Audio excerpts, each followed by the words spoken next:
Em menos de uma semana, o homem que controlou o aparelho repressivo mais grande do Terceiro Reich passou de ter poder absoluto a se tornar um fugitivo sem comando.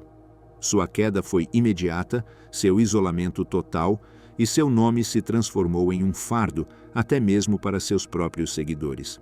Nenhuma autoridade alemã quis recebê-lo, nenhum aliado aceitou ouvi-lo. Após a rendição, Himmler tentou escapar entre milhares de soldados derrotados. Usou identidades falsas, cruzou controles e buscou uma negociação que nunca existiu. Cada movimento revelou o colapso de sua influência.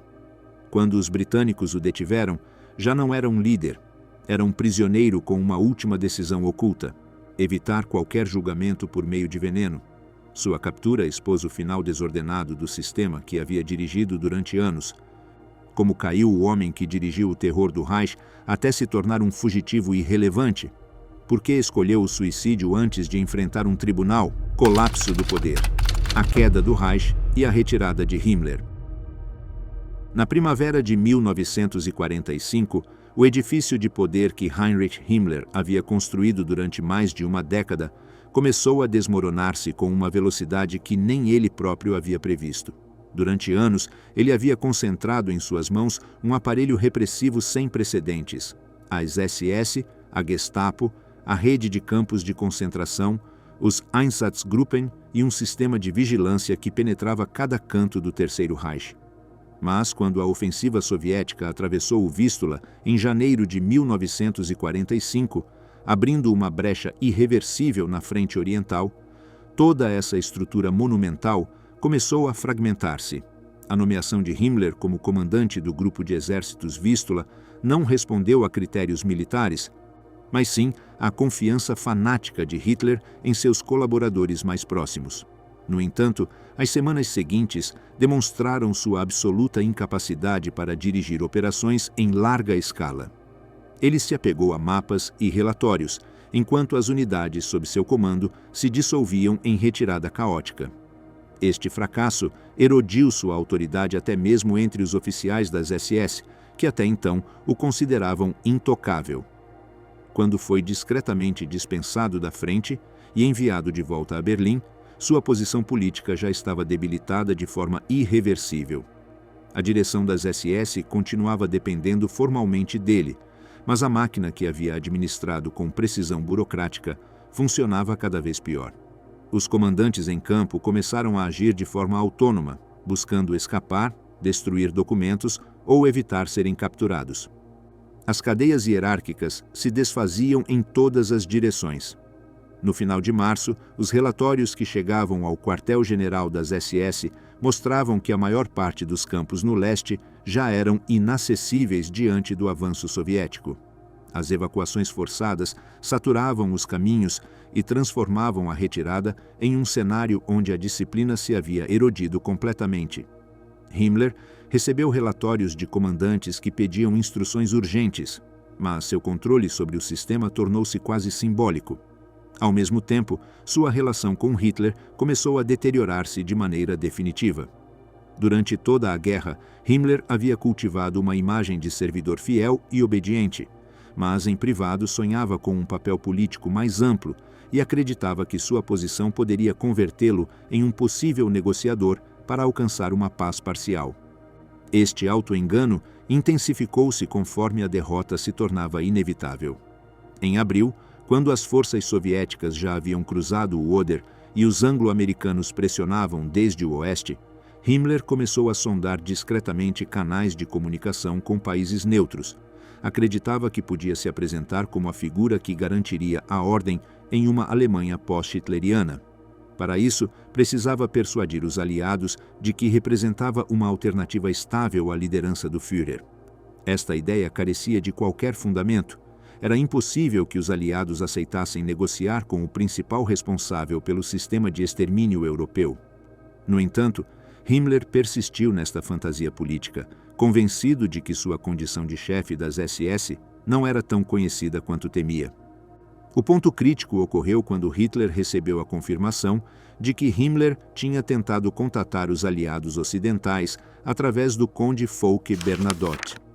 O que Himmler via como um movimento diplomático inteligente foi interpretado por Hitler como uma traição inaceitável. O Führer, já confinado em seu bunker e rodeado pelo som da artilharia soviética, reagiu com fúria. No dia 28 de abril, ordenou destituir Himmler de todas as suas funções e o expulsou do partido nazista. Esta ordem marcou a ruptura definitiva entre ambos e deixou Himmler convertido em um fugitivo político que já não tinha poder real sobre nada. Para compreender a magnitude dessa queda, é necessário observar a transição psicológica que experimentou naqueles dias. Durante anos havia vivido imerso em uma narrativa ideológica onde se considerava a si mesmo um defensor de uma ordem racial e um servidor indispensável do projeto nacional-socialista. Mas, com sua destituição, essa autoimagem ficou esmagada.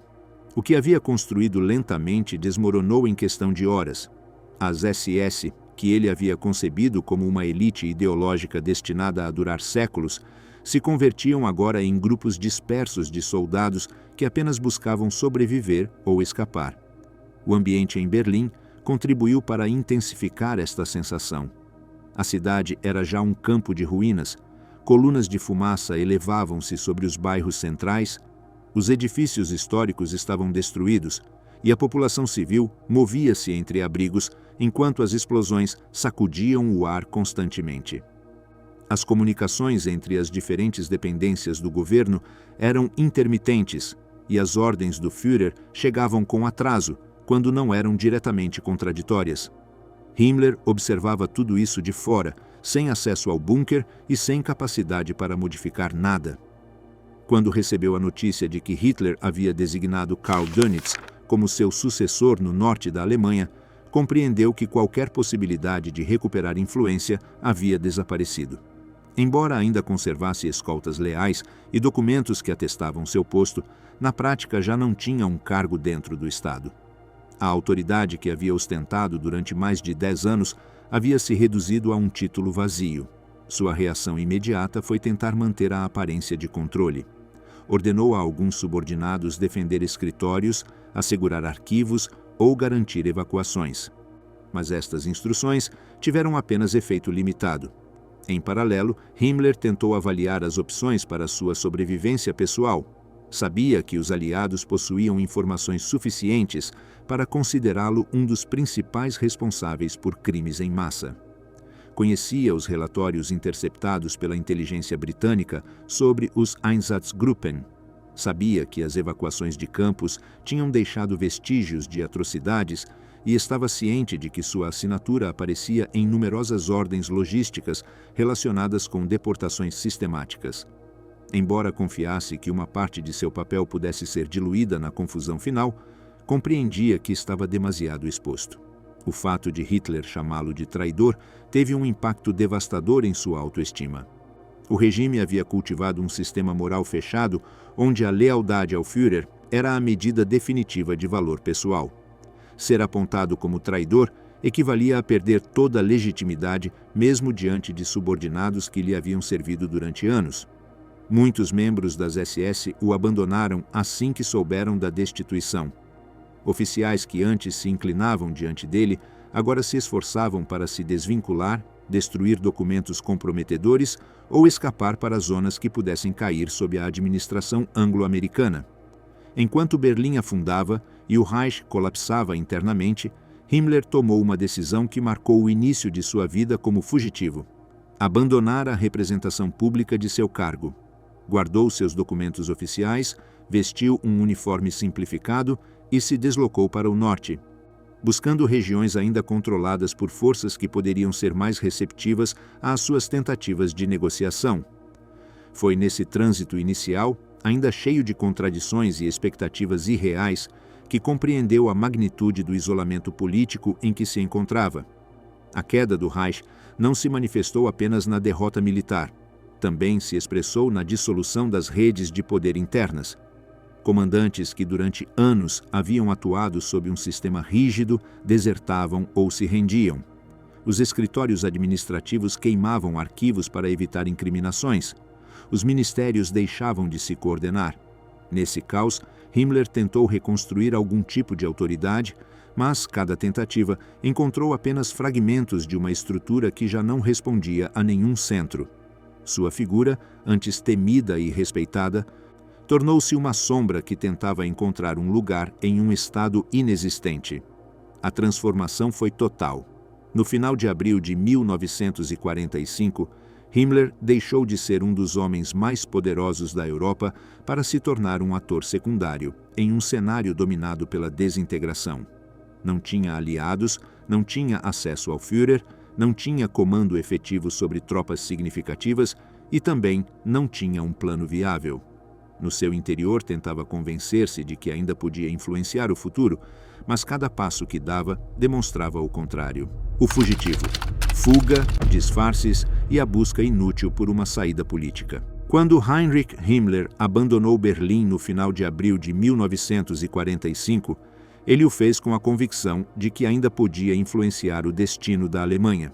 Embora já tivesse sido expulso do círculo de confiança de Hitler e despojado de todos os seus cargos, ele se apegou à ideia de que sua experiência administrativa, sua capacidade de impor ordem e sua posição histórica dentro do regime poderiam transformá-lo em um intermediário útil para os aliados ocidentais. Essa ilusão, baseada mais em sua percepção distorcida de si mesmo do que na realidade política, marcou cada um dos movimentos que realizou desde aquele momento até sua prisão 3 semanas mais tarde. O primeiro objetivo de Himmler era manter-se em movimento para evitar cair nas mãos dos soviéticos. Durante anos, ele havia estado consciente do impacto devastador que as SS tiveram nos territórios do leste.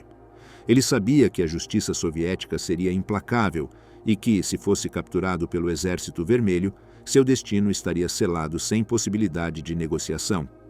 Por esse motivo, orientou sua fuga para o norte da Alemanha, uma região onde ainda operavam unidades alemãs desorganizadas e onde as forças britânicas estavam mais perto que as soviéticas. Para ele, a presença britânica representava uma esperança mínima, mas, pelo menos, lhe oferecia a possibilidade de ser ouvido antes de ser julgado. Nesses primeiros dias, Himmler ainda contava com recursos consideráveis. Dispunha de um pequeno número de escoltas das SS que haviam decidido segui-lo, mesmo após sua destituição. Entre eles estava Werner Grothmann, seu assistente pessoal, um homem que havia permanecido ao seu lado durante anos e que conhecia todos os aspectos de sua vida pública e privada.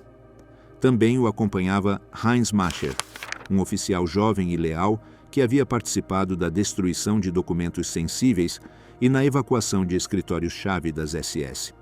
Esses homens representavam o último vestígio da estrutura de poder que Himmler havia gerido. Mas mesmo eles sabiam que a viagem não tinha um destino claro. À medida que avançava para o norte, Himmler tentou manter a aparência de autoridade. Vestia um uniforme de general das Waffen-SS e carregava documentos que demonstravam seu posto.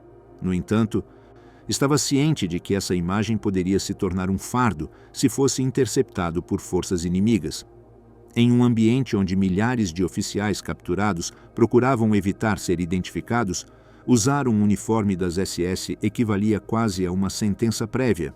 Por isso, a possibilidade de adotar uma identidade falsa surgiu desde o início, embora Himmler ainda não estivesse preparado para se desfazer dos símbolos que tinham representado seu poder durante tantos anos. O colapso militar do Reich favoreceu seu deslocamento inicial. As estradas estavam cheias de soldados em retirada, civis que fugiam do avanço soviético, funcionários de ministérios evacuados e pequenos grupos armados que operavam sem coordenação. No meio deste fluxo constante, Himmler podia se mover sem chamar a atenção, desde que evitasse os postos de controle intensamente vigiados. A fragmentação da cadeia de comando permitia que muitas unidades não soubessem a quem deviam deter ou quais documentos deviam verificar. Esta confusão lhe permitiu avançar para a região de Schleswig-Holstein, onde acreditava que poderia estabelecer contato com o governo provisório de Karl Dönitz. Himmler continuava convencido de que Dönitz precisava dele, ou, pelo menos, de que não podia prescindir dele. Ele havia construído durante anos a imagem de ser indispensável para a segurança interna do Reich, um administrador competente que compreendia melhor do que ninguém a estrutura policial e os mecanismos de controle do Estado. Acreditava que, uma vez que Hitler estivesse morto, sua experiência poderia ser útil para manter a ordem em um país devastado. Esta interpretação de seu próprio papel ignorava completamente o fato de que Dönitz e o resto do novo governo o consideravam um fardo perigoso. As potências aliadas já o tinham identificado como um dos principais dirigentes do sistema de repressão nazista, e qualquer tentativa de incorporá-lo ao governo teria sido interpretada como um sinal de continuidade com o regime anterior. A realidade política era muito mais complexa do que Himmler imaginava. Dönitz tinha assumido o poder com um mandato claro: negociar a rendição alemã nas melhores condições possíveis e evitar que o caos total se apoderasse do território que ainda estava sob controle alemão. Nesse contexto, a presença de Himmler representava um obstáculo mais do que uma vantagem. Seu nome estava associado de forma direta com os crimes mais graves do regime, e os aliados tinham deixado claro que não haveria negociação alguma com figuras envolvidas no extermínio sistemático. Dönitz sabia disso e já tinha tomado a decisão de manter distância absoluta com o antigo Reichsführer SS. No entanto, Himmler decidiu continuar com essa estratégia. Tentou aproximar-se da cidade de Flensburgo, onde Dönitz havia estabelecido o seu quartel-general, mas encontrou todos os acessos controlados por oficiais que respondiam a ordens estritas de não permitir-lhe a entrada. Alguns sabiam que Hitler o havia destituído. Outros simplesmente não queriam ver-se associados com uma pessoa cuja reputação já estava marcada por crimes que ninguém queria carregar consigo. Pela primeira vez em mais de uma década, Himmler teve que enfrentar uma rejeição aberta por parte de oficiais alemães.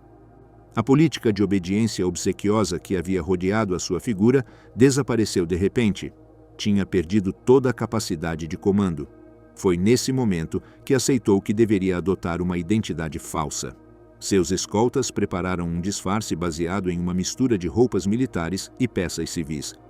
O objetivo era evitar chamar a atenção sem parecer completamente alheio ao ambiente. Escolheu o nome fictício de Heinrich Hitzinger, supostamente um suboficial da polícia militar. O nome foi escolhido porque soava comum e porque coincidia com a letra H de seu monograma, o que facilitava seu uso em documentos improvisados. Himmler também usava uma venda sobre o olho esquerdo, alegando um ferimento recente, o que lhe permitia desviar a atenção do rosto e justificar uma aparência cansada. Essa venda foi um elemento chave para reduzir a possibilidade de ser reconhecido, pois seu olhar, especialmente seus óculos redondos, havia sido um de seus traços mais característicos durante anos. Com esta nova identidade, Himmler integrou-se em uma coluna de soldados em retirada que avançava para o norte. A ideia era mover-se dentro de um fluxo humano constante, onde passar despercebido fosse mais fácil. No entanto, a transição não foi fácil. Himmler não estava acostumado a ser tratado como um soldado de baixa patente. Durante anos, ele tinha vivido em um ambiente de serviço permanente, onde cada necessidade era atendida por seus assistentes. Agora, ele tinha que carregar sua própria bagagem, caminhar longas distâncias, suportar a escassez de comida e compartilhar espaço com homens que não sabiam quem ele era. Esta mudança forçada o confrontou com uma realidade que jamais tinha experimentado, a do homem comum submetido à incerteza do fim da guerra. Durante a marcha, Himmler tentou observar sem ser visto. Queria entender em que estado se encontrava o país que havia administrado e que tipo de ambiente político encontraria se chegasse a negociar com os britânicos.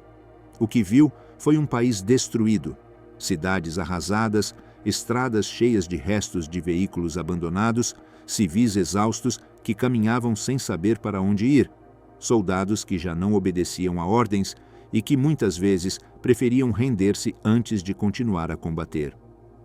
A moral das tropas estava completamente quebrada.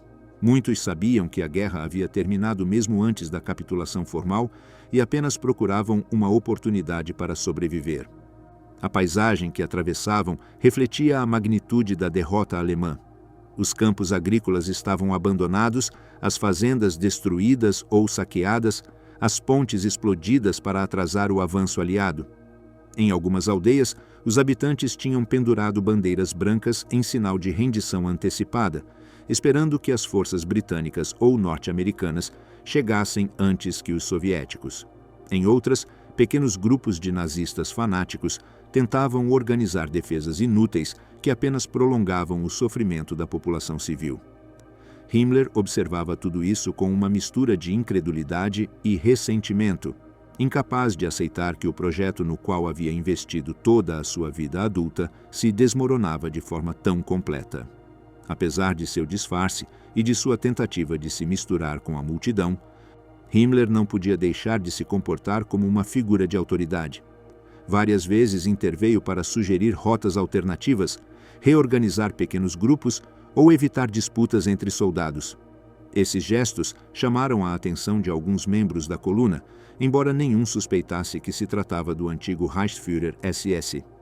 Sua maneira de falar, no entanto, continuava sendo a de um oficial acostumado a dar ordens, o que o fazia sobressair mais do que o conveniente. Grothmann teve que lembrá-lo em várias ocasiões que devia manter um perfil mais baixo, evitar dar instruções e limitar suas intervenções ao mínimo indispensável.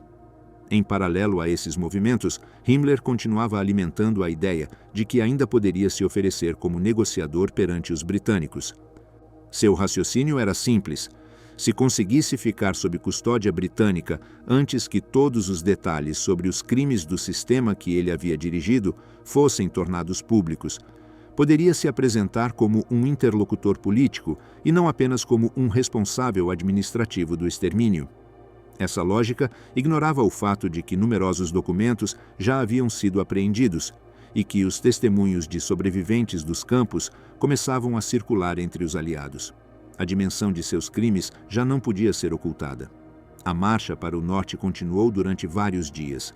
Himmler evitava os caminhos principais, consciente de que os britânicos estavam estabelecendo controles cada vez mais estritos para identificar membros das SS e outros altos funcionários do regime. O país estava cheio de relatos sobre figuras nazistas que tentavam escapar disfarçadas, por isso, cada posto de controle tinha se tornado um ponto crítico. Himmler devia apresentar sua identificação falsa, manter uma história coerente e evitar qualquer gesto que o denunciasse. Durante muito tempo ele conseguiu, ajudado pelo cansaço geral e o fluxo interminável de soldados desorientados. As noites eram particularmente difíceis. Quando acampavam em espaços improvisados, Himmler mantinha-se acordado mais do que os outros, revendo seus documentos, reorganizando seus pertences ou sussurrando brevemente com Grothmann. A distância entre eles tinha se reduzido consideravelmente. A autoridade implícita que Himmler exercia sobre seus assistentes continuava presente, mas agora estava tingida pela fragilidade. Os três sabiam que qualquer erro podia levar à prisão imediata. Naqueles momentos de vigília noturna, Himmler refletia sobre sua situação com uma lucidez que durante o dia tentava reprimir. Compreendia que estava a fugir não apenas dos aliados, mas também do seu próprio passado, das decisões que tinha tomado e das consequências que agora o perseguiam. Conforme avançava para os limites da região controlada pelos britânicos, Himmler tentou avaliar pela última vez as suas possibilidades. Sabia que não podia aproximar-se de Flensburgo nem de nenhuma instalação militar alemã, já que o seu nome estava nas listas dos mais procurados. Também descartou a possibilidade de fugir para o estrangeiro. As rotas para a Dinamarca estavam fechadas e não existia um país neutro disposto a receber um homem com o seu historial. Só lhe restava uma opção: entregar-se em condições que lhe permitissem tentar influenciar no seu tratamento como prisioneiro. Esta estratégia o levou a se aproximar deliberadamente de uma área onde se estabeleciam controles britânicos, mas sem anunciar sua identidade. Pretendia que sua detenção fosse rotineira, que os britânicos o processassem como mais um soldado e que depois, uma vez em um ambiente mais controlado, ele mesmo se identificasse para iniciar um diálogo com um oficial de alto escalão. Era um plano construído sobre uma série de suposições erradas, mas Himmler não tinha outra alternativa. Seus dias como fugitivo estavam chegando ao fim, embora ele ainda não soubesse disso com certeza, passo a passo para a captura, os dias finais antes da prisão britânica. Em meados de maio de 1945, a situação de Heinrich Himmler havia se reduzido a um grau de vulnerabilidade que ele mesmo nunca teria considerado possível anos atrás. Com o Reich oficialmente rendido, as estruturas estatais fragmentadas e a maioria de seus antigos colaboradores mortos, fugitivos ou já sob custódia aliada, os últimos dias antes de sua captura se converteram em um trânsito marcado pelo medo, pela improvisação e uma série de erros que ele não soube interpretar a tempo. Himmler avançava em direção ao norte da Alemanha, acreditando que ainda era dono de seu destino, quando na realidade caminhava por um terreno completamente controlado por potências que já haviam decidido que não haveria negociação possível com nenhum dirigente do aparato de extermínio nazista. Depois de abandonar a coluna principal de soldados com a qual se havia integrado, Himmler e seus acompanhantes, Werner Grothmann e Heinz Macker, começaram a deslocar-se em pequenos grupos, mudando constantemente de direção para evitar os movimentos mais intensos de tropas britânicas. Seus intentos de passar despercebidos estavam condicionados pela necessidade permanente de encontrar alimentos, lugares onde descansar algumas horas e rotas que não os conduzissem a setores onde se realizavam revistas exaustivas. Naqueles dias, centenas de milhares de prisioneiros de guerra e deslocados moviam-se sem controle pelo território, o que gerava um ambiente caótico que podia favorecer o anonimato, mas também aumentava as probabilidades de encontros inesperados com patrulhas britânicas. Neste contexto, Himmler cometeu um erro estratégico fundamental. Subestimou a eficácia com que os aliados estavam executando o processo de identificação de criminosos de guerra. Embora a guerra tivesse terminado de forma oficial em 8 de maio, as forças britânicas tinham estabelecido um sistema rápido e organizado para detectar membros das SS, da Gestapo e do Partido Nazista. Todos os postos de controle estavam instruídos a prestar atenção a comportamentos nervosos, documentos suspeitos, uniformes alterados e explicações incoerentes. Himmler ignorava a magnitude desses procedimentos e continuava a agir como se a fragmentação do exército alemão significasse que a mesma desordem afetasse as forças inimigas. Acreditava que podia aproveitar o caos, quando na realidade se movia dentro de uma rede de vigilância extremamente ativa. Os britânicos haviam desenvolvido um método sistemático para identificar oficiais de alta patente que tentavam se esconder. Cada posto de controle contava com listas atualizadas de pessoas procuradas, fotografias dos principais líderes nazistas e pessoal treinado para detectar inconsistências em documentos falsificados. Além disso, haviam estabelecido protocolos específicos para revistar qualquer indivíduo que portasse insígnias das SS, cicatrizes de tatuagens removidas ou características físicas que coincidissem com as descrições de criminosos de guerra conhecidos. Este nível de organização contrastava radicalmente com o caos que reinava do lado alemão, criando uma assimetria que Himmler não havia calculado corretamente. A fantasia que usava consistia em uma mistura de roupa civil e algumas partes de uniforme. Conservava seus óculos redondos, uma característica distintiva que tentava neutralizar mediante a venda sobre o olho esquerdo, que o fazia parecer ferido e justificava um aspecto descuidado. Levava também documentos que o identificavam como Heinrich Hitzinger, um suposto suboficial da polícia militar. Estes papéis tinham um nível de fabricação rudimentar, mas convincente à primeira vista, especialmente em um contexto onde os britânicos estavam sobrecarregados, processando milhares de militares alemães cada dia. No entanto, esta fantasia tinha uma vulnerabilidade crítica. Himmler não conhecia em profundidade os detalhes burocráticos que correspondiam à patente e unidade que dizia representar. Isso significava que, diante de qualquer oficial britânico meticuloso, podia cometer erros fatais. Durante estes últimos dias, Himmler e seus acompanhantes mudavam constantemente sua rota para evitar caminhos onde observavam colunas grandes de soldados alemães capturados. Sabiam que esses grupos eram submetidos a uma verificação mais rigorosa e temiam que a pressão das revisões acabasse por delatá-los. Himmler caminhava longas distâncias a pé, algo a que não estava acostumado, e esse esforço físico incomum o deixava exausto. Antes de sua fuga, tinha vivido durante anos em um ambiente protegido, com transporte permanente, alimentação regular e atenção médica.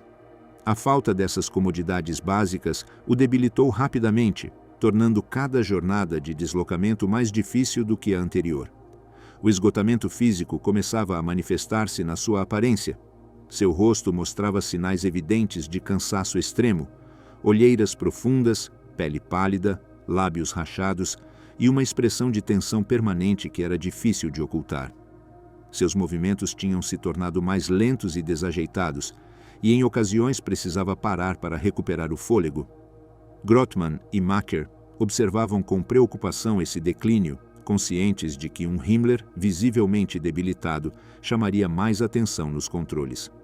Tentaram convencê-lo a descansar mais tempo, mas ele insistia em continuar o movimento, obcecado com a ideia de que cada hora perdida reduzia suas possibilidades de chegar a um ponto onde pudesse negociar sua entrega. Apesar do seu cansaço, Himmler mantinha uma obsessão constante por avaliar qualquer rota possível que pudesse conduzi-lo a uma posição vantajosa frente aos britânicos.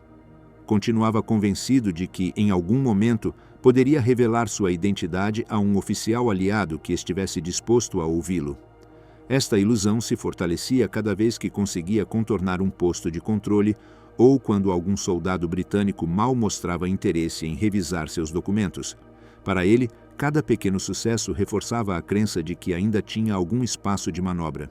Mas esta interpretação não se baseava na realidade, mas na necessidade desesperada de encontrar uma saída. O grupo de Himmler decidiu dirigir-se para a região de Bremervörde, onde tinham sido reportados movimentos de tropas britânicas, mas também amplas zonas ainda sem patrulhamento constante. O seu objetivo era alcançar uma área onde pudessem render-se sem demasiada atenção inicial.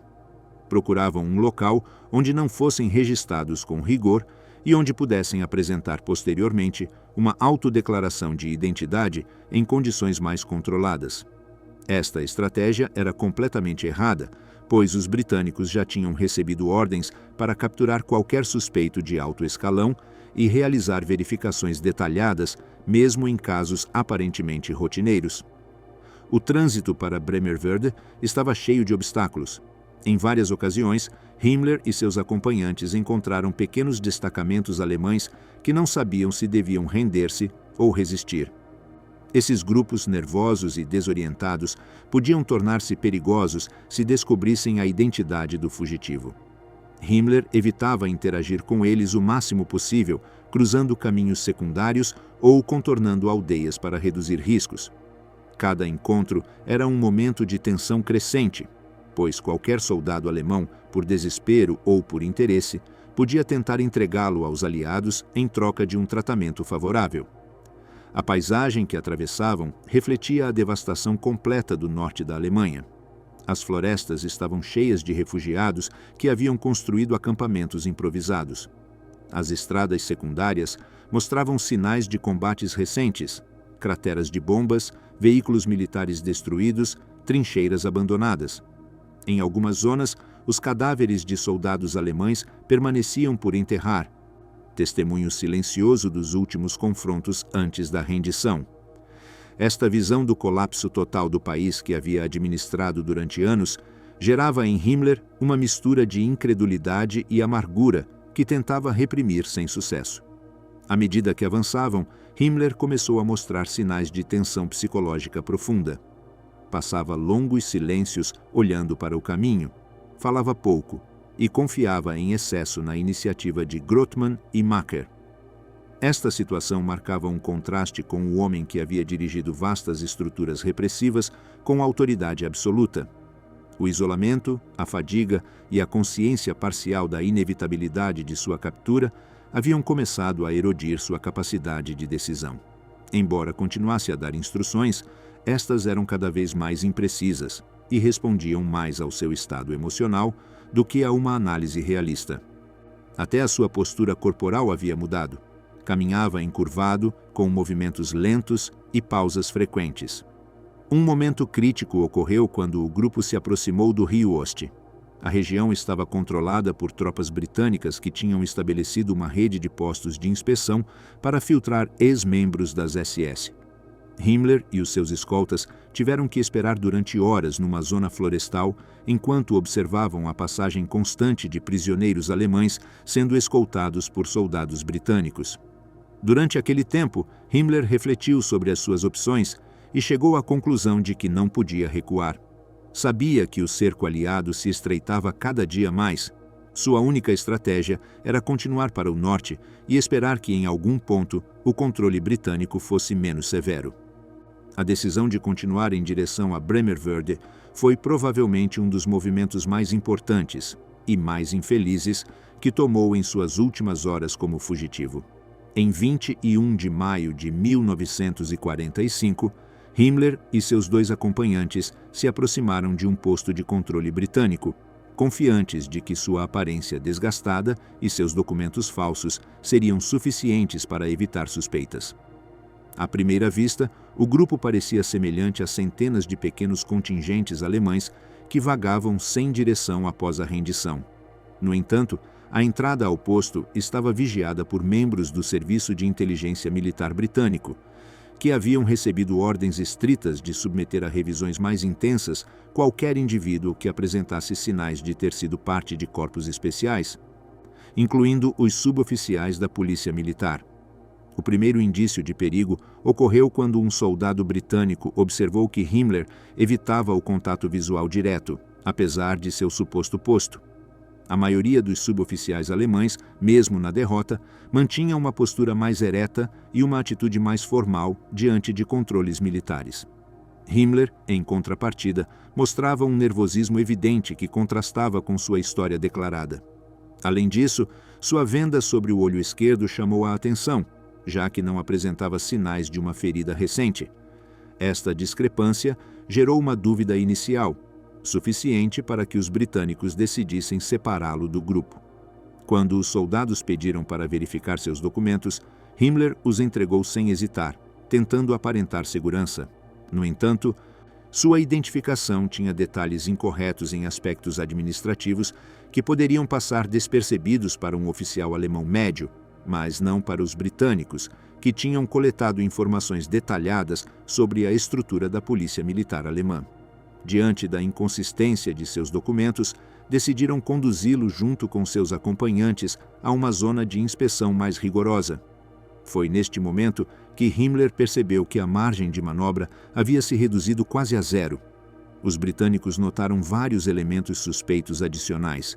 As roupas que Himmler usava, embora tivessem aparência civil, mantinham costuras e botões que sugeriam ter sido parte de um uniforme militar de qualidade superior à de um simples suboficial. Suas mãos, além disso, não mostravam os calos típicos de alguém que tinha trabalhado no campo ou realizado trabalhos físicos intensos durante a guerra. Eram as mãos de um burocrata, suaves e cuidadas, incompatíveis com a história que sua documentação pretendia contar. Esses pequenos detalhes, aparentemente insignificantes, acumulavam-se para formar um quadro de inconsistências que não podia ser ignorado. Mesmo assim, Himmler tentou manter a compostura. Durante o trajeto até o edifício de controle, manteve uma expressão rígida e evitou comentar com seus acompanhantes o óbvio. O processo de identificação havia começado a funcionar contra ele. Tentou persuadir-se de que ainda podia reverter a situação, apresentando-se como um oficial disposto a colaborar. Mas sua própria conduta o traía. Os soldados britânicos notaram que seu passo era irregular, que parecia concentrado em ocultar a área de sua boca e que falava com uma voz desnecessariamente baixa. Comportamentos que, somados, despertavam ainda mais inquietação. Ao chegar à estação de identificação, pediram-lhe que tirasse os óculos e a venda para realizar uma inspeção médica. Foi este momento que marcou o início do fim. Himmler sabia que seu rosto era conhecido, que existiam fotografias recentes distribuídas entre os aliados e que qualquer oficial com um treinamento básico podia reconhecê-lo. Sua resposta foi atrasar a inspeção com pequenos gestos, mover lentamente as mãos, fingir desconforto, ajustar a roupa. Mas estas manobras só aumentaram as suspeitas. Um oficial britânico solicitou que lhe examinassem a boca, procedimento habitual para identificar cápsulas de cianeto. O movimento reflexo de Himmler ao fechar os lábios com força foi demasiado evidente. A partir desse instante, os britânicos já não tinham dúvidas de que se tratava de alguém importante. Ainda não sabiam exatamente quem, mas reconheciam que seu comportamento não era o de um suboficial qualquer. Ordenaram sua transferência imediata para um ponto de interrogatório mais rigoroso na localidade de Westertimke. Foi lá onde, finalmente, as tentativas de Himmler para preservar sua identidade falsa se desmoronaram por completo. No entanto, o momento exato em que os britânicos pronunciaram seu nome, e ele não pôde negá-lo mais, pertence já à próxima etapa desta história: a prisão formal, a revelação de identidade e os últimos minutos de vida do arquiteto do sistema de extermínio nazi. A prisão, identificação, interrogatório inicial e desmoronamento psicológico. A transferência de Heinrich Himmler para o centro de interrogatório em Westertimke marcou o início de sua confrontação direta com a realidade que vinha evitando desde a queda do Reich. Até aquele momento, ainda se permitia acreditar que podia controlar seu destino através da discrição, astúcia ou mera sorte. Mas, uma vez separado do fluxo de prisioneiros comuns e conduzido sob vigilância britânica mais rígida, essa ilusão começou a se desintegrar rapidamente. Os oficiais que o custodiavam ainda não sabiam qual era sua identidade real, mas intuíam que o homem que haviam detido não era um soldado qualquer tentando voltar para casa. Havia nele uma tensão anômala, uma linguagem corporal vigilante, uma intensidade interna difícil de ocultar. Quando chegou ao centro de registro, os britânicos o levaram a uma sala onde processavam indivíduos considerados suspeitos ou de interesse especial. Era um edifício militar improvisado, adaptado para o fluxo constante de prisioneiros que deviam ser identificados, classificados e enviados a diferentes destinos. Naquele espaço austero, cheio de mesas dobráveis, caixas de documentos, arquivos e lâmpadas que pendiam de cabos expostos, Himmler compreendeu que estava cruzando um limiar decisivo. Ao contrário dos primeiros controles, onde podia confiar em passar despercebido, já não tinha possibilidade de misturar-se entre a multidão. Estava sozinho, sob o olhar direto de oficiais treinados, e seu destino dependia de sua capacidade para sustentar uma mentira que ele próprio sabia que se enfraquecia. Os britânicos começaram o procedimento habitual: revisão de documentos, verificação física, análise de comportamento e confirmação de identidade através de registros. O primeiro passo foi simples. Pediram novamente sua identificação e ele apresentou novamente os documentos de Heinrich Hitzinger. O oficial que os examinou, um membro do Serviço de Inteligência Militar, detectou imediatamente que os papéis tinham uma confecção demasiado rudimentar. Embora não pudesse assegurar que eram falsos, a impressão geral era que não coincidiam com os padrões habituais da polícia militar alemã. As inconsistências administrativas, assim como a deterioração desigual do papel, tornavam evidente que a identificação podia ter sido fabricada recentemente.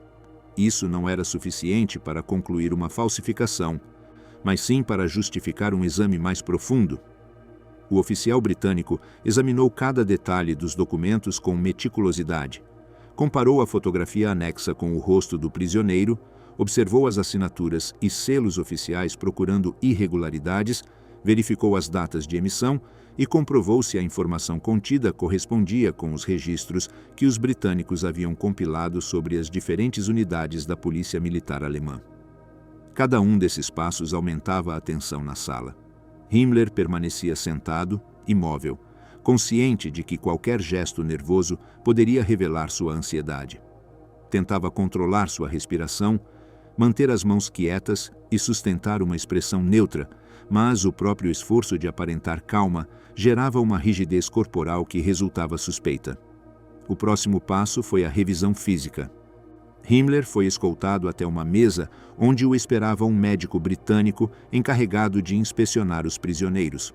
Os métodos eram diretos: verificar feridas, identificar possíveis sinais de lutas recentes, comprovar sinais de intoxicação ou doença.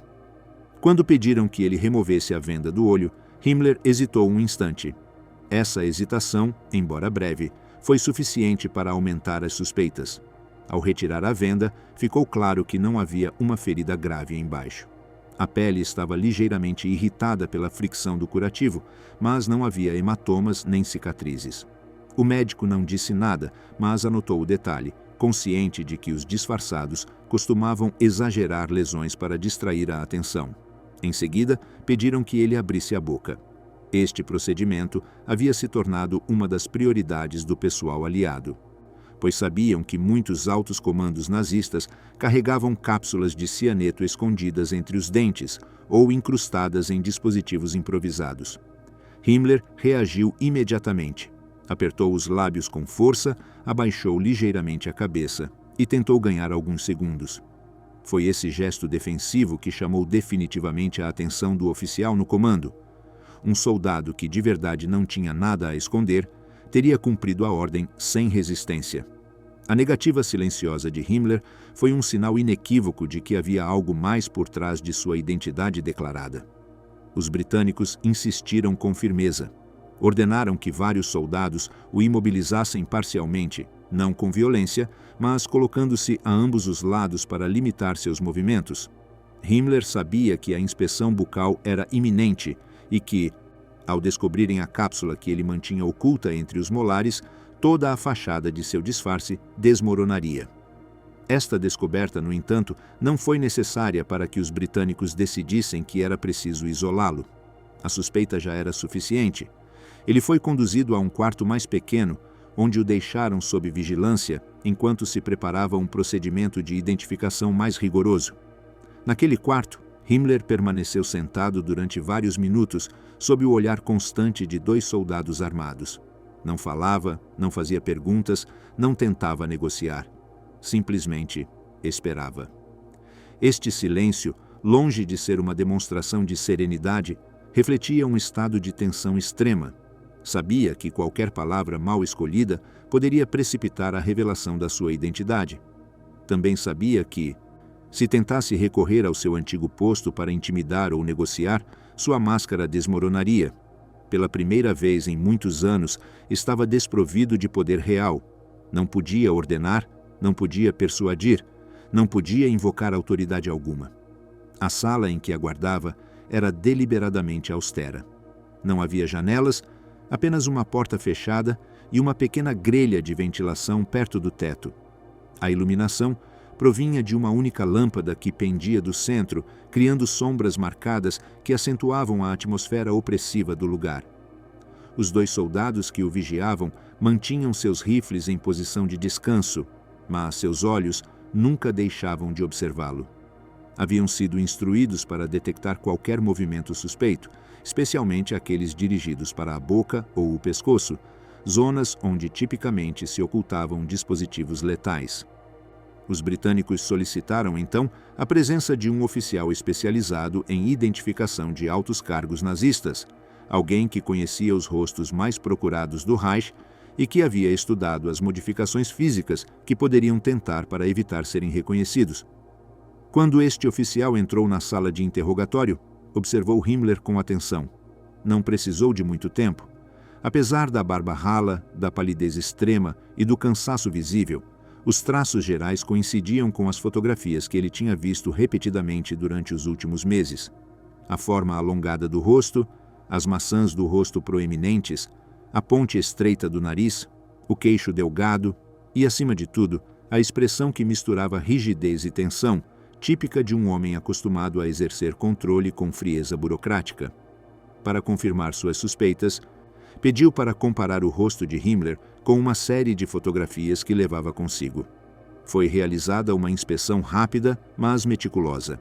Em cada imagem aparecia uma versão diferente do Reichsführer SS, com uniforme completo em cerimônias oficiais, em reuniões com outros dirigentes do partido, durante visitas de inspeção a instalações militares. As coincidências eram demasiado claras. O oficial não precisou de nenhuma confissão.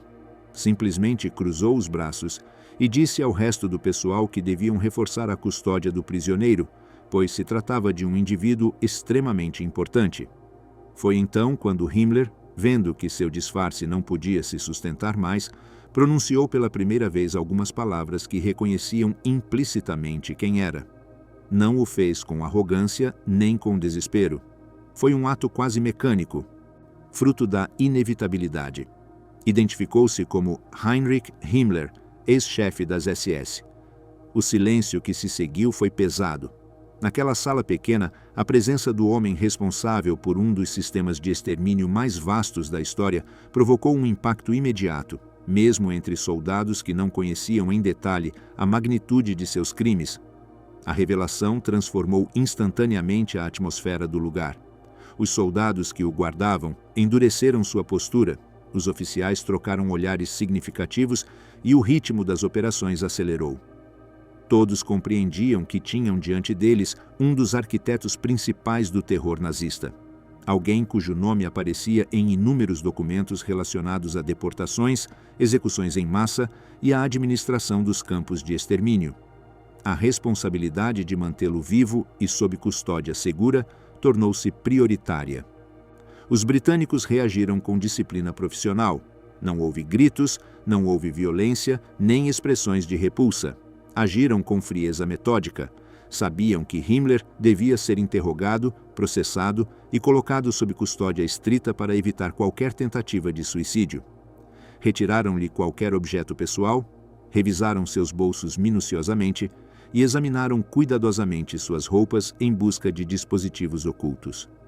Também reforçaram a vigilância em torno dele, assegurando-se de que houvesse sempre pelo menos 2 soldados a menos de 1 metro de distância. A possibilidade de que Himmler levasse uma cápsula de cianeto continuava a ser alta, e os britânicos estavam determinados a evitar que ocorresse o que já tinha acontecido com outros altos dirigentes nazistas capturados. O registro dos seus pertences revelou elementos que confirmavam sua identidade, além de qualquer dúvida. Entre os seus objetos pessoais, encontraram uma escova de dentes com as iniciais HH gravadas discretamente no cabo, um par de óculos de reserva com graduação específica que coincidiam com os registros médicos de Himmler e vários documentos parcialmente destruídos que continham notas na sua caligrafia característica. Esses achados foram catalogados meticulosamente e guardados como evidência material da captura. Com sua identidade confirmada, foi transferido para outro edifício onde ocorriam interrogatórios preliminares. Este local era ainda mais sóbrio que o anterior. Paredes nuas pintadas de um cinza institucional, uma mesa metálica aparafusada ao chão, 2 cadeiras de madeira sem almofadas, uma lâmpada pendente e um pequeno kit de primeiros socorros em um canto. Himmler foi sentado em frente à mesa e algemado de maneira que não pudesse levar as mãos à boca sem ser detectado imediatamente.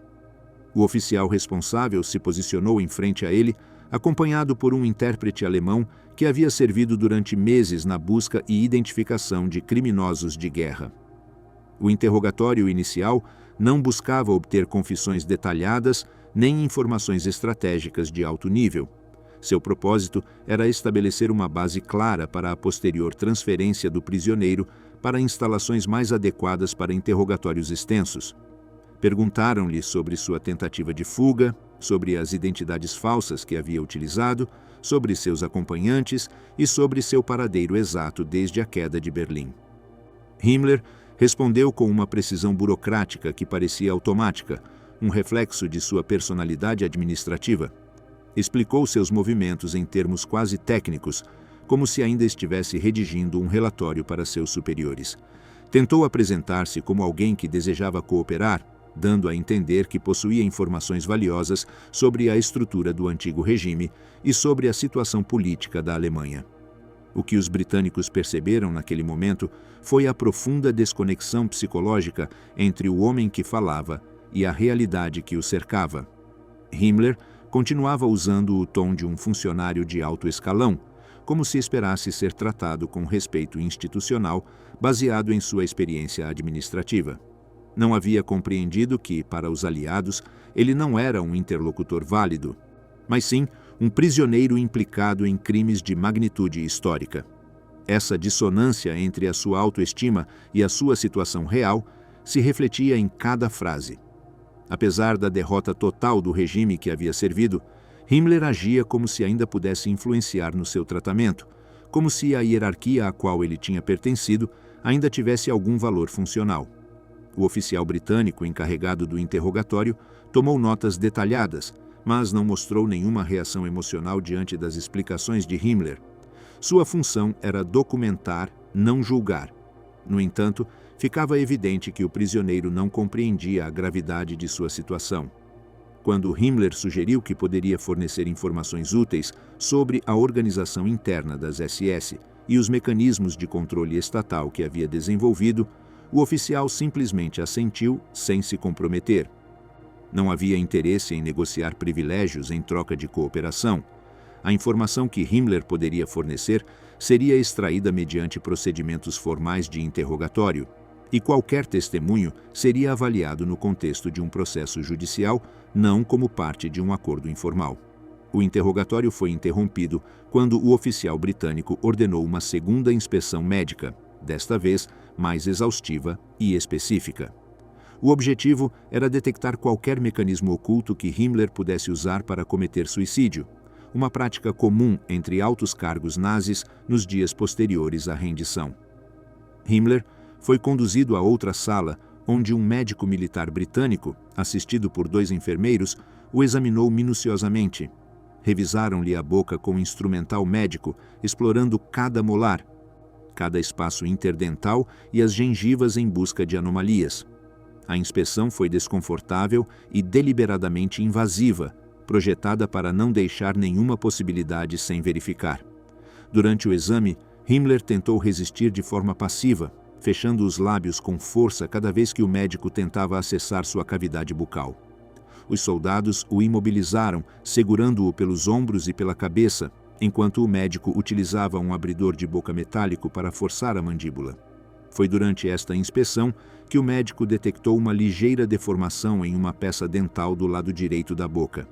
Essa anomalia, uma leve protuberância que não correspondia com a forma natural do dente, era suficiente para suspeitar que levava uma cápsula de cianeto incrustada ou aderida de alguma forma. Diante dessa descoberta crítica, os britânicos tomaram medidas adicionais de segurança.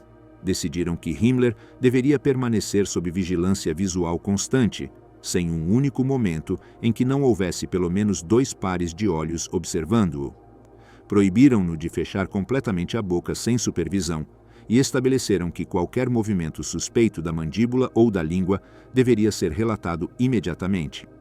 Os soldados encarregados de sua custódia receberam instruções específicas sobre como reagir se o prisioneiro tentasse morder algo. Deviam imobilizá-lo imediatamente, forçar a abertura da boca e tentar extrair manualmente qualquer objeto antes que ele pudesse engolir. No entanto, estas precauções, embora estritas, deixavam margens de erro inevitáveis. A tensão do momento, o cansaço acumulado do pessoal britânico após semanas processando milhares de prisioneiros e a rapidez com que os procedimentos se sucediam criavam janelas de oportunidade que um homem determinado podia aproveitar. Himmler sabia disso. Durante todo o processo de inspeção e registro, ele esteve avaliando cada momento, cada distração, cada segundo em que a vigilância podia relaxar-se minimamente. Ao longo das horas seguintes, Himmler não perdeu completamente a compostura, mas seu semblante deteriorou-se visivelmente. Já não mostrava a fria segurança que havia exibido durante anos como administrador do terror. Ele tinha compreendido que não tinha controle sobre a situação, que os britânicos não estavam interessados em suas propostas de cooperação e que o seu destino não dependia de sua vontade. Suas respostas começaram a perder a precisão anterior. Às vezes, repetia informações, construía frases incoerentes ou ficava em silêncio durante longos períodos. Esse desgaste psicológico não se manifestava em explosões emocionais, mas sim em uma espécie de vazio interno que se refletia no seu olhar fixo, sua respiração irregular e sua incapacidade para manter a concentração.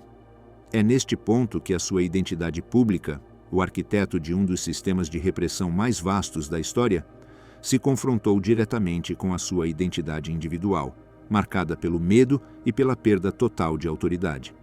A figura temida por milhões reduzia-se agora a um homem exausto, consciente de que qualquer tentativa de escapar à sua responsabilidade estava a chegar ao seu limite. Os britânicos decidiram transferi-lo para Lüneburg para um interrogatório mais formal e extenso. O percurso que o levou até lá marcou o fim da sua fase como fugitivo e o início das suas últimas horas de vida, que decorreriam sob custódia direta de oficiais que sabiam perfeitamente quem ele era e o que representava na história do Terceiro Reich. A morte em Lüneburg, o cianeto, o interrogatório falido e a reconstrução dos fatos. A transferência de Heinrich Himmler de Westertimke para Lüneburg ocorreu com a máxima discrição possível. Os britânicos haviam compreendido a importância do prisioneiro não apenas por seu papel como chefe das SS, mas porque simbolizava o coração administrativo do terror nazista. Sua captura representava para os aliados um ponto crítico na narrativa do fim do Terceiro Reich, e sua sobrevivência era essencial para esclarecer responsabilidades e reconstruir o funcionamento interno do regime. Mas essa intenção colidiria, horas mais tarde, com a determinação que Himmler carregava consigo desde os últimos dias da guerra: evitar a todo custo enfrentar um julgamento público. Quando o tiraram do centro de processamento inicial, já havia perdido o controle sobre todos os seus movimentos, ia algemado, escoltado por soldados que não lhe dirigiam uma palavra sequer, consciente de que a única ferramenta que ainda possuía era a cápsula de cianeto oculta em um de seus molares. Aquela diminuta âmpula era para ele a última fronteira que podia decidir por si mesmo. Sabia que, enquanto mantivesse a possibilidade de usá-la, os britânicos não teriam poder absoluto sobre seu destino. Chegaram a Lüneburg ao anoitecer de 23 de maio de 1945. O edifício que os recebeu era uma antiga estrutura administrativa, reconvertida em quartel de interrogatórios para altos oficiais nazistas. A iluminação era mínima, os quartos estreitos e os corredores ressoavam com passos constantes de guardas. Himmler foi levado a uma sala onde 2 oficiais britânicos, um médico militar e um intérprete esperavam sua chegada. O primeiro objetivo da equipe era claro: evitar que o prisioneiro cometesse suicídio. Durante as semanas anteriores, vários oficiais nazistas de alto escalão haviam conseguido tirar a vida usando cápsulas de cianeto. Os interrogadores queriam impedir que algo semelhante acontecesse com Himmler. Seu testemunho era considerado uma peça-chave para entender a cadeia de comando do extermínio. Quando entrou na sala, Himmler caminhava ligeiramente curvado, resultado do cansaço acumulado e da tensão das horas anteriores. Seu rosto mostrava uma mistura de resignação e alerta. Sentou-se onde foi indicado, cercado por 4 soldados armados que se mantinham a pouca distância. O oficial britânico encarregado do procedimento começou com questões formais: confirmação de identidade, revisão de dados pessoais, posto, cargos exercidos durante o Reich. Himmler respondeu com um tom neutro. Limitava-se a responder o suficiente sem se alongar demasiado. Evitava mencionar detalhes sobre operações, unidades especiais ou decisões administrativas. Sua estratégia era dar informações superficiais para ganhar tempo. No entanto, o interrogatório não havia avançado muito quando o médico britânico interrompeu o processo. Fora encarregado de realizar uma inspeção completa do prisioneiro para se certificar de que não portava nenhum dispositivo letal escondido. O procedimento era exaustivo: revisão de roupa, cintos, costuras, bolsos, inspeção da cavidade bucal. Foi nesse momento que a cena tomou um rumo inesperado. O médico pediu a Himmler que se levantasse e abrisse a boca. O prisioneiro obedeceu parcialmente, separando apenas os lábios. O médico se inclinou para examinar, mas Himmler voltou a fechar a boca com força. Esta resistência foi suficiente para alertar os presentes. O oficial britânico ordenou aos guardas que o segurassem pelos braços e a nuca para permitir uma inspeção completa. Himmler apertou os dentes com firmeza, consciente de que cada segundo contava. Os soldados tentaram forçar a mandíbula. Himmler resistiu com toda a sua força, mantendo a boca fechada enquanto os guardas lutavam para separar-lhe as mandíbulas.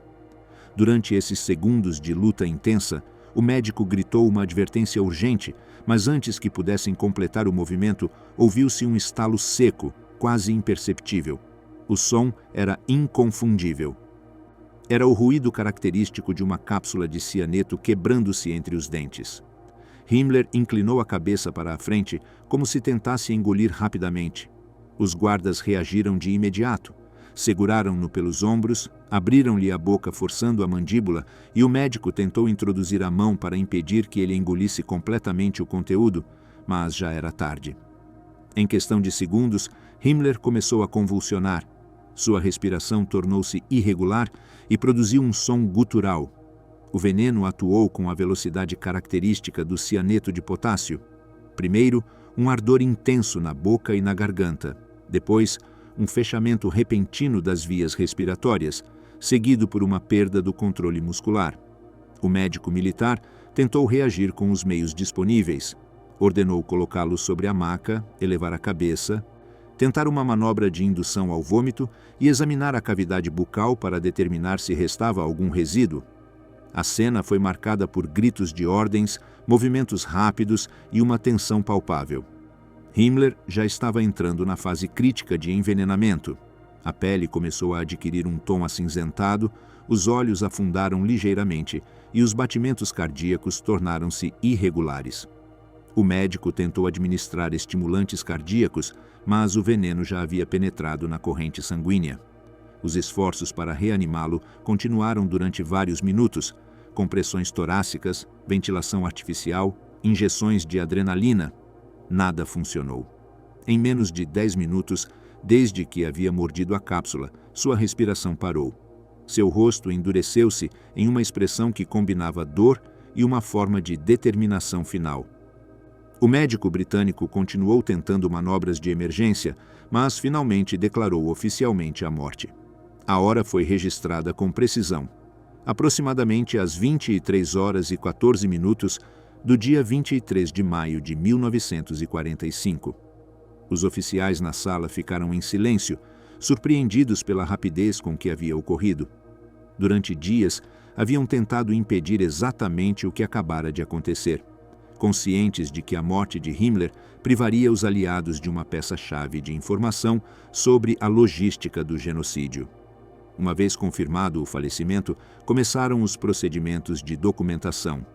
Os soldados anotaram cada detalhe: a hora aproximada da ingestão, as reações físicas, as tentativas de reanimação, a declaração final do médico, a posição do corpo. Também foram registrados os objetos pessoais que Himmler havia levado consigo: uma escova de dentes, um par de óculos redondos, um pente, um bloco de notas, insígnias de patente e os documentos falsos de Heinrich Hitzinger. Todos estes elementos foram embalados cuidadosamente. O cadáver de Himmler foi colocado sobre uma maca e coberto com um cobertor cinza. Seu rosto ficou parcialmente visível, lábios azulados, uma leve espuma ao redor da boca. A cápsula de cianeto havia deixado um odor característico, ainda perceptível na sala. O passo seguinte foi a confirmação forense. Os britânicos não podiam permitir dúvidas. Deviam demonstrar com absoluta clareza que o homem morto era Himmler e que sua morte tinha ocorrido por uma ação própria, não por negligência ou violência externa. Uma equipe médica examinou o corpo. Confirmaram as características físicas conhecidas: cicatrizes antigas, deformações dentárias, a forma do maxilar, as proporções do rosto. Também verificaram a causa da morte através da cor dos tecidos internos, o cheiro e a reação química do veneno. Tudo coincidiu. Uma vez certificada a identidade, surgiu uma decisão imediata: o que fazer com o corpo? A política aliada naqueles dias era clara: evitar qualquer possibilidade de que o túmulo de um alto dirigente nazista se tornasse um ponto de culto para simpatizantes. Os britânicos decidiram proceder da mesma maneira que com outros líderes nazistas. Seu corpo seria enterrado em um local desconhecido, sem marca visível, sem registro público. Em 24 de maio, ao amanhecer, um pequeno grupo de soldados transportou o cadáver envolto em uma lona. Saíram do quartel e se dirigiram para os arredores de Lüneburg. A operação não foi anunciada, não foi documentada fotograficamente de maneira oficial e não se deixou registro preciso da localização. Os relatos posteriores coincidiriam em apontar uma área arborizada, mas sem coordenadas verificáveis. Ali, em uma cova cavada às pressas, depositaram o corpo sem qualquer cerimônia. Cobriram-no com terra, compactaram-na e apagaram qualquer sinal visível. Com esse ato concluiu-se a presença física de Himmler na história do Reich. Sua morte não causou comoção dentro da população alemã, que naquele momento enfrentava a devastação absoluta do país. Para o comando britânico, seu suicídio representou uma perda significativa de informação que poderia ter sido crucial nos julgamentos futuros. Seu testemunho teria ajudado a preencher lacunas sobre decisões internas, cadeias de comando e ordens administrativas relacionadas com a máquina do extermínio. O que restou de Himmler, além do corpo enterrado em segredo, foi a estrutura política e repressiva que ele havia dirigido durante anos. Seu desaparecimento físico eliminou a possibilidade de atribuir responsabilidades por meio de confissões, mas não apagou a evidência documental que demonstrava seu papel central na organização do genocídio. A cápsula de cianeto selou também sua fuga final, a de enfrentar seu próprio passado diante de um tribunal. O rastro apagado, o destino do corpo, o silêncio oficial e a construção histórica do seu fim. A morte de Heinrich Himmler em Lüneburg não pôs fim apenas à vida do arquiteto administrativo do sistema de extermínio nazista. Também abriu a porta para um processo deliberado de desaparecimento físico, documental e simbólico impulsionado pelos britânicos para evitar que sua figura se tornasse um ponto de referência para simpatizantes ou nostálgicos do regime derrotado. Este último capítulo, marcado pela ausência de cerimônias, por relatórios reservados e por decisões calculadas, revela até que ponto os aliados compreenderam o risco de permitir que os restos do antigo Reichsführer SS adquirissem um valor político ou propagandístico. Uma vez que Himmler foi enterrado em segredo, seu corpo deixou de existir para a esfera pública. Não houve autópsia formal publicada, não houve fotografias oficiais difundidas amplamente, não houve comunicado detalhado das autoridades britânicas que explicasse o destino exato dos restos mortais. O silêncio que rodeou esses fatos fez parte de uma política desenhada para apagar qualquer traço físico que pudesse alimentar mitologias posteriores. As potências aliadas sabiam que, mesmo na derrota total, o nazismo conservava seguidores dispersos que poderiam tentar transformar qualquer vestígio, um corpo, um lugar, um objeto pessoal, em um símbolo de resistência ou martírio. A forma como se geriu o cadáver de Himmler foi, nesse sentido, uma continuação do esforço por desmontar não apenas a estrutura do Terceiro Reich, mas também sua capacidade de projetar-se para o futuro. O primeiro passo deste processo foi a elaboração de um relatório interno extremamente conciso e restrito. Nele se registrava a identidade do prisioneiro, as circunstâncias precisas do suicídio, a confirmação médica da morte e a decisão de proceder com um enterro secreto. Não se detalhavam coordenadas exatas, nem se incluía um plano de localização, nem se solicitava confirmação escrita de um superior hierárquico. Os britânicos optaram por um documento breve, suficiente para uso administrativo interno, mas insuficiente para ser utilizado como referência histórica pública ou acessível. Desta maneira, asseguraram-se de que a cova onde Himmler foi depositado ficasse fora de qualquer busca futura, tanto por parte de simpatizantes quanto de historiadores ou jornalistas. A ausência de um registro preciso teve consequências imediatas e duradouras. Mesmo dentro do próprio aparelho militar britânico, muito poucos oficiais souberam exatamente onde tinha sido enterrado. Os soldados que participaram na operação foram instruídos explicitamente para não discutir o assunto sob nenhuma circunstância e, uma vez concluída a tarefa, regressaram às suas unidades sem conservar detalhes específicos nem documentos escritos. O objetivo era simples e claro: evitar que, no futuro, alguém pudesse reconstruir o local de enterro mediante relatos fragmentados ou testemunhos dispersos. A memória individual daqueles que estavam presentes devia ser o único vestígio, e a memória humana, por natureza, é inexata, variável e facilmente erodida pelo tempo. Enquanto isso, em Londres e nos centros de comando aliados na Europa, a morte de Himmler gerou reações mistas entre os oficiais de inteligência e os planejadores dos julgamentos de guerra. Para alguns, seu suicídio representou um alívio imediato.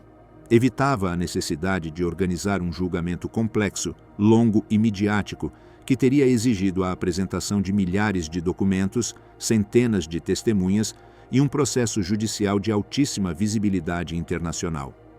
Para outros, no entanto, sua morte constituiu uma perda significativa e irreparável de informação crucial. Himmler tinha tido acesso aos níveis mais profundos do aparato repressivo nazista. Sabia como tinham sido planejadas as deportações, quem tinha assinado as ordens-chave, como operavam os campos de extermínio, que métodos tinham sido utilizados para manter a colaboração de diversas instituições civis e militares. Seu testemunho teria sido crucial para completar o quebra-cabeça judicial e histórico que apenas começava a ser reconstruído. Mas, além das avaliações internas, a diretriz geral foi evitar que sua morte se transformasse em uma narrativa pública com elementos heróicos ou trágicos que pudessem ser aproveitados politicamente. O povo alemão, em maio de 1945, enfrentava um país devastado, cidades em ruínas, milhões de deslocados, racionamento extremo, doenças e uma ocupação militar completa. A figura de Himmler não ocupava um lugar prioritário nas preocupações imediatas da população. Mas os aliados sabiam que certos grupos ideológicos poderiam tentar reivindicar sua memória a médio ou longo prazo.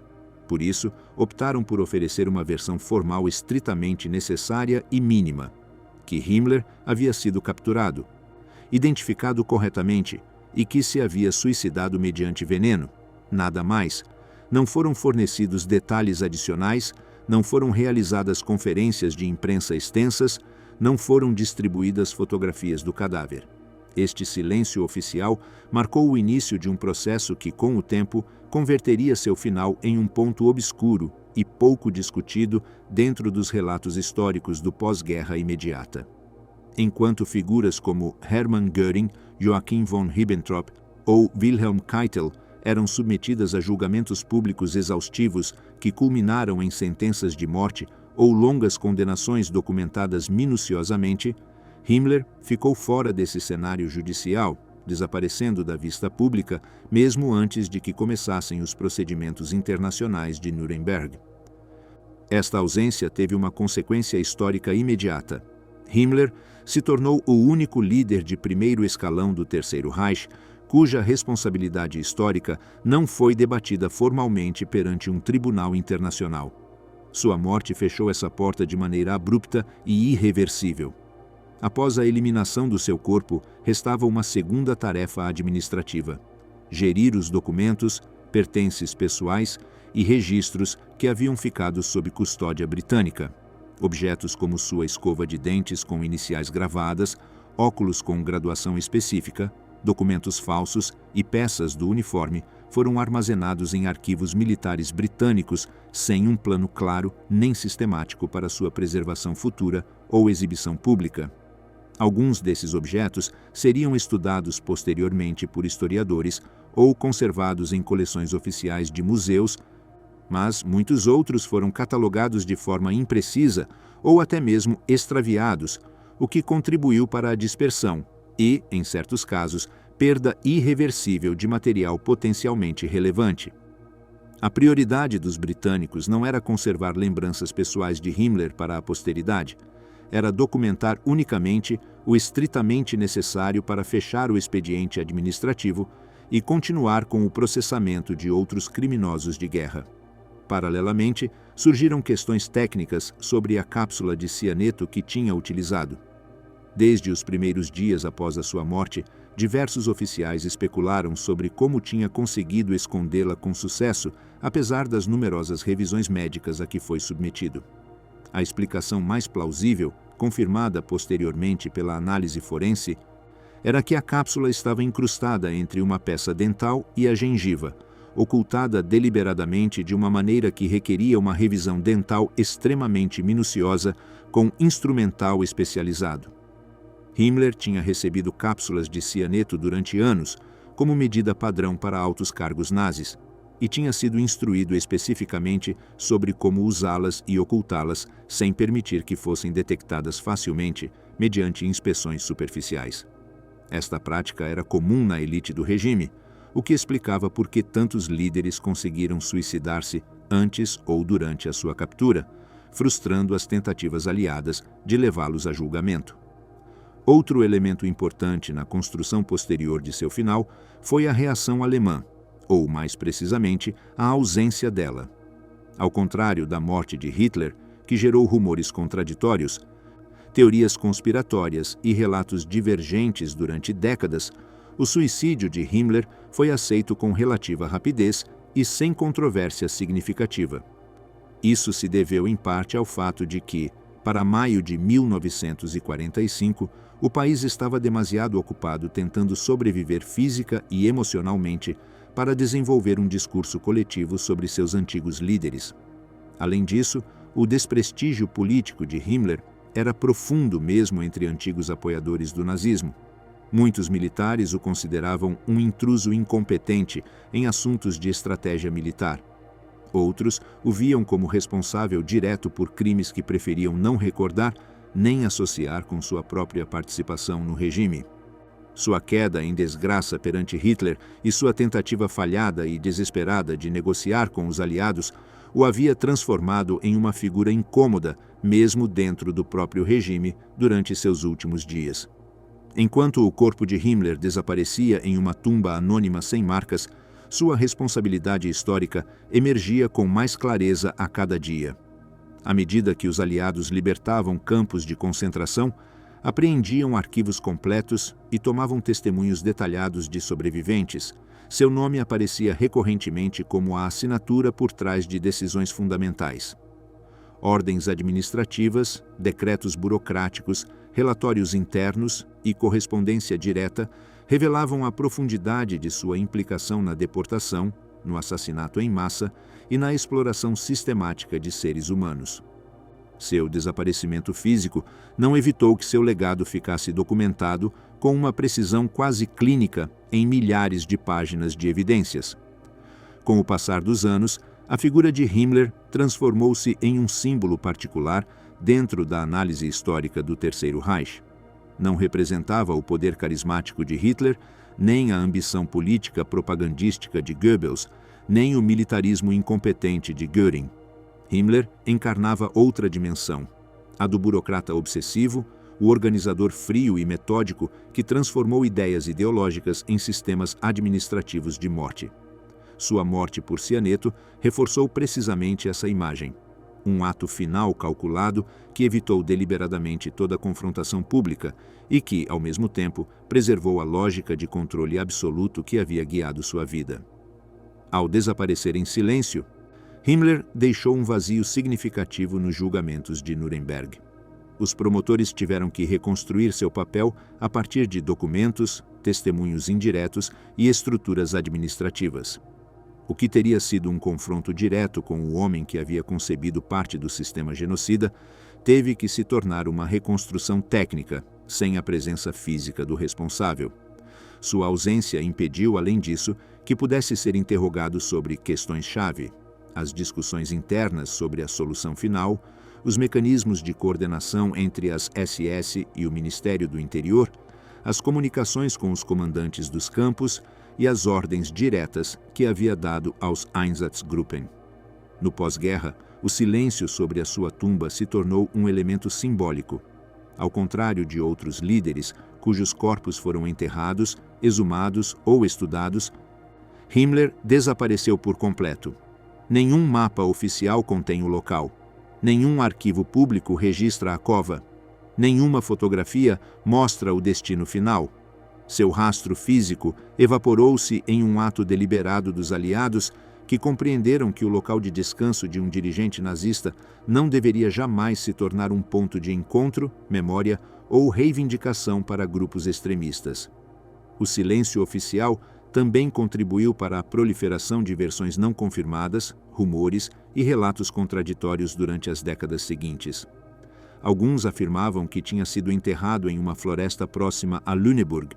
Outros sugeriam uma área aberta nos arredores da cidade. Alguns até afirmaram que tinha sido incinerado, embora não exista evidência documental que sustente essa versão. Essas contradições foram o resultado direto da decisão aliada de não registrar publicamente o enterro. O mistério, embora menor comparado com outros aspectos do final do Terceiro Reich, persistiu como parte do relato histórico de seu final. Com o passar do tempo, no entanto, a localização exata deixou de ter relevância historiográfica. A documentação sobre a sua vida, o seu papel no Reich e a sua responsabilidade no sistema de extermínio era tão esmagadora que o destino do seu corpo passou para segundo plano. O que importava não era onde tinha sido enterrado, mas a evidência irrefutável do seu papel na maquinaria do genocídio. A sua tumba desaparecida tornou-se involuntariamente numa metáfora adequada. Um vazio na terra para um homem cuja vida tinha produzido, por meio de decisões burocráticas, milhões de vazios mais profundos. O fechamento histórico de sua figura consolidou-se com a abertura progressiva de arquivos e a publicação de estudos especializados que detalharam sua importância dentro do aparato nazista. O que os britânicos haviam evitado, transformar sua morte em um ato público, também impediu que surgisse uma narrativa heróica ou reivindicativa por parte de setores extremistas. Himmler não teve sepultura, não teve funeral, não teve despedida. Seu final foi um ato de desaparecimento físico em consonância com a destruição moral e institucional do regime que havia servido. Hoje, o lugar onde jaz continua desconhecido e, provavelmente, o será para sempre. Esse anonimato não é um acidente. É o resultado de uma decisão política consciente: impedir que o último traço do Reichsführer SS pudesse se tornar um símbolo. Sua história, no entanto, permanece intacta em arquivos, testemunhos e análises que reconstroem, com clareza impiedosa, a dimensão de sua responsabilidade. Assim conclui a trajetória de Himmler no mundo físico, não em um tribunal, não diante dos olhos das vítimas, não em um processo judicial que revelasse cada detalhe de seus crimes, mas em uma vala sem nome que representa tanto um encerramento administrativo como uma declaração política. Seu legado, em contrapartida, ficou exposto à luz do pós-guerra, submetido ao escrutínio histórico e à análise de uma humanidade decidida a compreender como um indivíduo pôde transformar a burocracia em um instrumento de morte.